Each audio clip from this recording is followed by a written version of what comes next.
সময় কারো জন্য অপেক্ষা করে না। তুমি যে কাজটা কালকে শুরু করবে ভাবছো, সেই কাল হয়তো তোমার জীবনে আর নাও আসতে পারে। কারণ পৃথিবীতে অনেক মানুষ আছে যারা কালকে শুরু করবে সেই কথাটা চিন্তা করে তাদের জীবনের শেষ পর্যায়ে আসিয়েও সে তার কাজটা শুরু করতে পারে না। কারণ ব্যর্থ মানুষরা সব সময় ভয় পায় কোনো কিছু শুরু করার আগে, আর সফল মানুষরা সব সময় তারা শুরু করে ফেলে, যেটা হবে সেটা তাদের পরিবর্তনের মধ্য দিয়ে দেখা যায়। কিন্তু ব্যর্থ মানুষরা সব সময় এক ভয়ের মধ্যে আঁকড়ে থাকে যে তার জীবনে সে কিছু করতে পারবে না, পারলে কি হবে, সেই ভয়টা সে কখনো কাটিয়ে উঠতে পারে না। তার জন্য আল্লাহ বলতেছেন তোমরা সময়টাকে সর্বোচ্চটা গুরুত্ব দাও, কারণ এই সময়ের মধ্যে রয়েছে বরকত।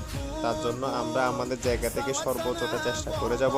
ইনশাল্লাহ হয়তো আল্লাহ আমাদের সফলতা দিবেন। সফলতার চাবিকাঠি হচ্ছে তোমরা সময়কে পরিপূর্ণভাবে ব্যবহার করতে হবে তার সম্পূর্ণ মর্যাদার মাধ্যমে।